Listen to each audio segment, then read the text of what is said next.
Gardini here to do another video, a video that was unplanned, especially for this month, since I said I wouldn't be doing much, but this won't take too much of my time, and this is actually something I want to talk about a long time ago. I just completely forgot, as I do with most projects that I intend on doing. How many to-be-continued videos do I have that I've never continued? But anyway, so here to talk about this movie again.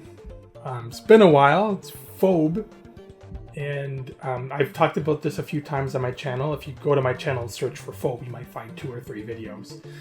And the reason I haven't talked about it in a while is because, well, there's nothing else to say, really. It's said and done. Everything that this movie was from the 90s, around 1995 or so, in the Niagara region, which is where I'm from. And I think that's the limit of how when this movie was broadcasted, was within just the Niagara region. Maybe it was greater than that. Maybe it was all of Canada. But I remember being on, or just to recap on this whole thing, being on our Cable 10 network. And back then, Cable 10 was known for nothing more than just scrolling text of the news and the weather and stocks and the time. Basically, the only ever reason you went to Cable 10, Channel 10, was to see what time it was. Because this is like dawn of the internet. The power ever went out, on your VCR, and you had to reset the time. You went to Cable 10 and got the time. That was it. But then one day, you're just scrolling through the channels as you would back then, and all of a sudden you go past Channel 10 and there was a movie playing. You're like, what?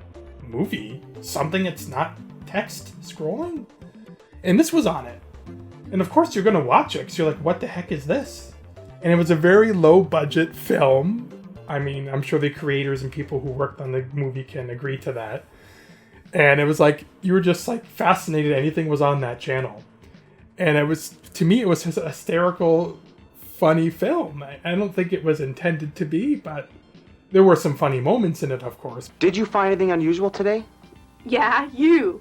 But overall, I thought the movie was so budget, it was just hilarious, and I couldn't stop watching for that reason.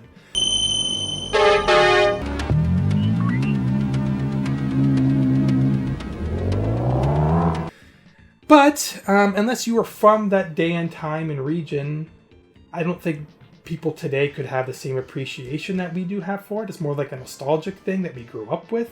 Whereas people who watch it today can't do it. They just like, I can't watch it, it's so boring and nothing's happening. And I'm like, yeah, I guess you had to have been there to appreciate it. And the reason I'm bringing this movie up again today is because I watch a lot of Red Letter Media. If you don't know who they are, I'll put a card to their channel here or something. They do lots of movie reviews and other things, and mostly movie reviews. And they have a mini-series on their channel called Best of the Worst. And Phobe was brought up on that.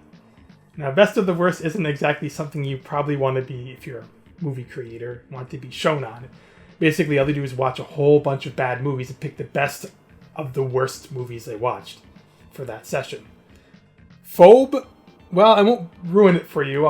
This is what this video is about. You're going to see the Red Letter Media portion where they talked about this movie in their Best of the Worst episode.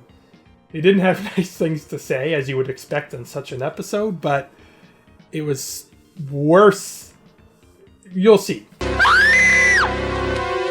Other than that, with this movie, I'm not sure if I mentioned before, but before they re-released it in HD, I was in a desperate mode to try and find this movie anywhere. Because I had it on VHS for years, but I somehow lost it. I don't know how. I can't find the tape, or I erased it by accident. Which made me angry. Like, this was a movie I never wanted to lose. So what I did was I scoured the internet for it and found nothing. I mean, nothing on YouTube, nothing on Google, except the odd site where it talked about like a film festival. Where I guess they took this movie across Canada. I didn't realize that until I found those links on Google. That they went to BC and everything and film festivals and showed the movie there. The websites didn't talk about the end result. They just mentioned the fact the movie was shown there. So since that was the only source I had, I reached out because I didn't know the creator or anything at the time. I didn't remember who it was or anything. I emailed the film festival saying, I'm desperate. Please send me a copy of this movie. You're the only people I know who have this. And I'll pay for shipping, I'll pay for the movie, I just want a copy. And surprisingly, not only did they reply, but they replied. They said, "I'll send you a free copy of the movie." I was like, free shipping and everything, like such generosity. I was shocked. I'm like, oh my god, it's like an answer to a prayer, better than I could have hoped for. So they emailed me the original copy of Phobe. Sorry, my cat's trying to get on my lap. Sorry. The original copy of Phobe, not the re-released HD version, because no offense to the people who took the time to re-release it and remaster it. I'm very appreciative of that. But I never liked remasters of anything. I just prefer the original as it is, like Star Wars being the prime example. All the millions of re-releases and HD versions they made of it, I'm like, I don't need all this. I just want the original version as it was shown in the 70s, or in this case in the 90s. So they sent me the original version. I have it still to this day on my media player. They gave it to me on a DVD. The original version of Phobe, it was meant to be seen from the 90s. And that's the version I wanted. This doesn't have it. You'd think it would have like both versions on here, but they don't. They just have the HD re-release. Anyway, it's nice. I just prefer the original. So, and I started talking about it on my channel, and then I guess the creator caught wind of it. I was surprised. And they thanked me for talking about their movie and everything, and I feel bad because I didn't say nice things about their movie, but they still thanked me anyway. And they even invited me to... They re-released this in theaters one time in our city. Because I think that's where most of the production was done, was in our city or surrounding area. And yeah, they re-released it in theaters, in our local theater. To me and a bunch of my, Clack 2K friends and fans at the time. Mr. Bloodclot was there, because he lives close to me. And Miles and all them came, and we went and watched it. We had a great time. It was good just to see it again on theaters, and they had a Q&A session afterward. It was so much fun. I'm glad they invited me to that. I didn't take any video of that just because I didn't want to... I wasn't sure if they'd want me to. I don't want to be disrespectful. Plus, I was an idiot. I didn't ask questions or do anything. I'm the worst person when it comes to this sort of stuff. I had an opportunity to ask questions, take video, put it on my channel. I didn't do any of that. I don't know why.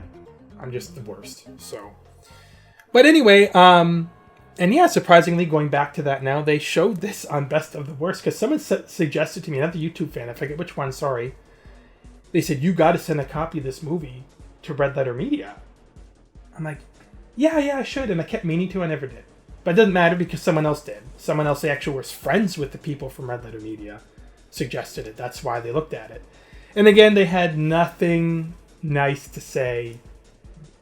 It's pretty bad.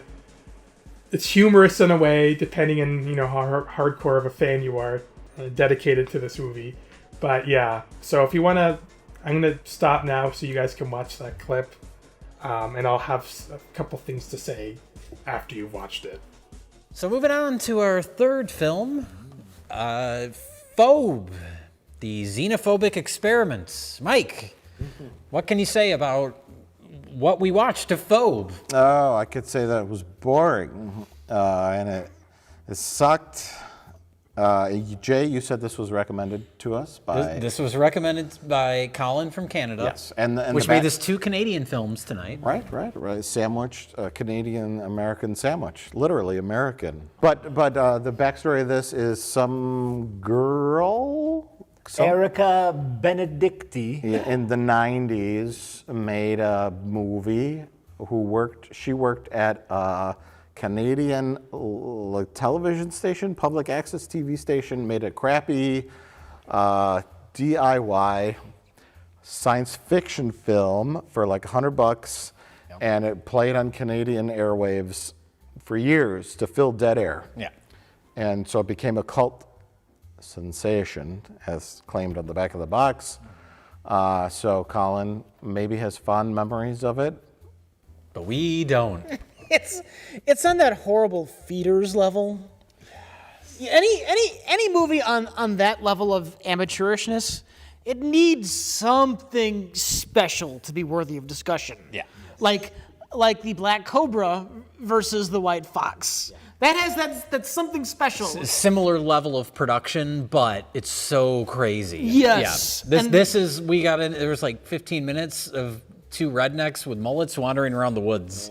and then we were like, we're done. There is some kind of alien mask and monster. There may and be things later we in the didn't movie. get There to. may be a really amazing laser fight or something. I don't know. We couldn't get there. We did. Yeah, we were like, we're done. So what's the radio for? Well, that's just so I can call for some backup. So I can phone my world, and that way once I catch the phobe, I can leave this planet, and hopefully your world will be safe forever. We had to stop it because we couldn't take it anymore. And we replaced it with a movie that we have. Well, the question is, what's the worst? Do we want to destroy anything? Rich? Phobe, come on. We can't destroy Phobe. We didn't watch it all. not under- That breaks the rules. That's what's on the table, sir, except for the Rum Lazar action figure. I mean, no one's voting for that. Okay, so that's it. So you can see what I mean by how mean it was, because they make a point to review bad movies. They were trying to say this movie was so bad it wasn't worth watching. Now that, I don't know what to say. I laughed just because, I don't know. It's hard for me to put the movie down now that I know the creator was or is watching my channel, and I am a fan of the movie, but for all the wrong reasons. I never thought it was good. Sorry. I thought it was so bad it was hilarious. That's why I liked it. And again, it was nostalgic for me to watch this movie as it's on there. I'm not sure if you can make out on my crappy camera. But, yeah. So, Red Letter Media wouldn't even watch the first 15 minutes. Which is disappointing. I was really hoping they'd tear into it and say more funny things that they do with the movies, but they couldn't watch it. They couldn't bear with it. So, it's too bad. I mean, it does have a lot of drawn-out, boring parts. Like, this goes on way too long. But, I don't know. I guess it's a time and place sort of thing. You had to have been there to appreciate it. I thought it was great for its time. I really liked this movie. Why don't you try lying down, Jennifer? I've called Dr. Millis. I still think it's worth getting. I'm sure it's still for sale out there somewhere. I'll put a link here. I haven't looked it up since. And it does have some boring parts in it, but it's entertaining for what it's worth, I think. It wasn't as bad as Red Letter Media made it out to be. Yeah. Anyway, hope you enjoyed that, and yeah, I won't be doing any of the video game related material the rest of this month. It'll be really random TV stuff. Just shut up, Jeff.